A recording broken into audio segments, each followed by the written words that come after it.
输给何赛飞，杨紫一点都不冤，她的演技确实被高估。4月的国剧市场热闹依旧，尤其是央视内部的对垒十分激烈。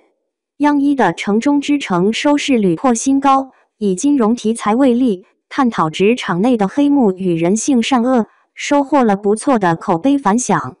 央8的《承欢记》虽在收视上略逊一筹，但网播数据遥遥领先，热度一直高居不下。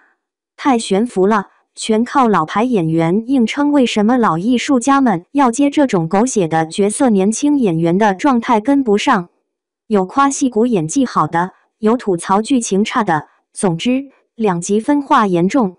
下面我们就从演员层面分析下这部剧的好坏。《承欢记》的演员阵容是典型的老带新配置，年轻演员挑大梁，戏骨作配。不得不说，这些戏骨的发挥太亮眼了。吴彦姝上部给人印象深刻的作品还是在《流金岁月》中，她饰演的蒋南孙奶奶像活脱脱从小说中走出来的上海名媛，优雅端庄，同时又将角色的性格拿捏得恰到好处。新剧中，吴彦姝饰演男主奶奶，女主的继祖母。她出场时穿着紫色旗袍，头发花白，一点都不凌乱，仪态端庄。在她的身上所呈现出来的是经历岁月沉淀后的优雅，与剧中人物十分贴合。吴彦姝举手投足落落大方，说起台词来轻声细语，却有种坚定的力量，让角色出身高贵的人设更有说服力。就连生气，她也是平静的模样，但向下撇着的嘴角和嫌弃的眼神就说明了一切。吴彦姝演技纯熟，即使戏份不多，也能自然地立住角色。何赛飞饰演的女主妈妈刘婉玉是典型的小市民角色，蛮横不讲理，还有点势利眼。知道女儿男友的富二代身份后，态度180度大转弯，尽力撮合两人在一起。可到了两家人商量婚事时，却被对方家人瞧不起。他热情地上前与人打招呼，却不被理睬。何赛飞脸上笑容呆滞，眨巴眼睛，一个表情就将人物的尴尬表现得淋漓尽致。见丈夫举杯将红酒一饮而尽，刘婉玉先是一惊，连忙扯了扯丈夫衣角，用气声提醒他少喝一点。躲闪的眼神和小心翼翼的神态都表现了他在饭桌上的局促，也说明了他在准亲家面前的卑微。而见对方家人说话一直阴阳怪气，刘婉玉忍不住了，嘴一抿，眼睛斜着一瞥，心中的愤怒已经压抑不住了，但还要维持外在的体面。何赛飞的表演胜在生活化，咋呼呼的让人窒息，同时又能让观众理解他的心境，演得真好。许亚军的演技能轻松拿捏任何角色。新剧中，他饰演的辛志山表面上是为人正直的老总，实际上则是花心的渣男。看向情人时，眼中全是宠溺，笑得满脸褶子，中年男人的油腻感已经溢出屏幕了。而在偷情被撞见时，他强装镇定，好似什么都没发生过，看向另一边，但手上推开的动作和几秒都没动的身体已经暴露了他的慌乱。之后，他像变了个人一样，恶狠狠地盯着情人，将过错都推到对方身上，眼中的宠溺也变成了埋怨。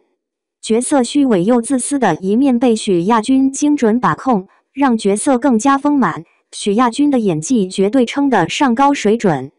这些戏骨的发挥让全剧的演技质感大大提升。不过，决定一部戏成败的，杨紫跌下神坛，演技差。《承欢记》的男女主分别由徐凯、杨紫担任，只能说这两人完全撑不起角色。徐凯演戏多年没有进步，尤其是演霸总类的角色，摆造型就好了，观众对他根本没什么期待。而杨紫一向是同龄小花中的演技派代表，可到了新剧中，演技也不见了。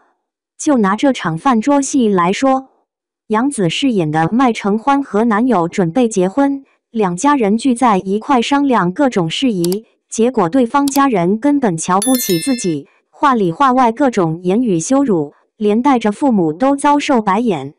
正常人遇到这种情况，不把桌子掀起了，也要把碗摔了，那种发自内心的愤怒再压抑也会表现出来。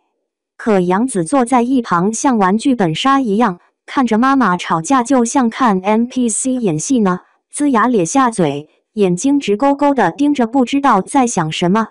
妈妈都要和别人打起来了，他还在一旁深呼吸，没有表现出愤怒，反而像刚体测完休息。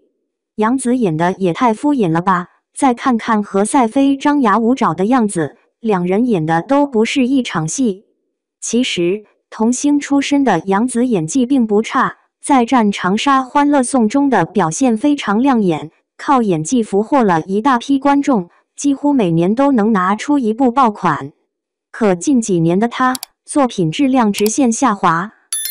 5.2分的女心理师，5.9分的沉香如屑，年初开播的《要99爱》也扑了。近2年来唯一能拿得出手的作品，只有《长相思》一部。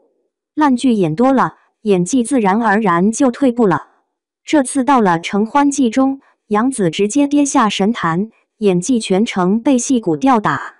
演员不爱惜羽毛，频繁借烂剧，不仅会浪费自己的路人缘和曝光度，还会消磨演技。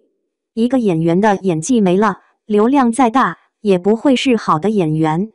与其待在舒适圈中，杨紫不如认真提升自己，选适合自己的剧本，用作品说话，别老天天营销美貌。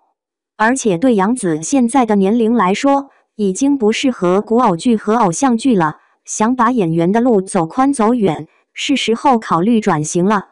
希望杨紫能早日清醒，认清自己的位置和现状，抛下偶像包袱和颜值焦虑，甩其他女演员一大截。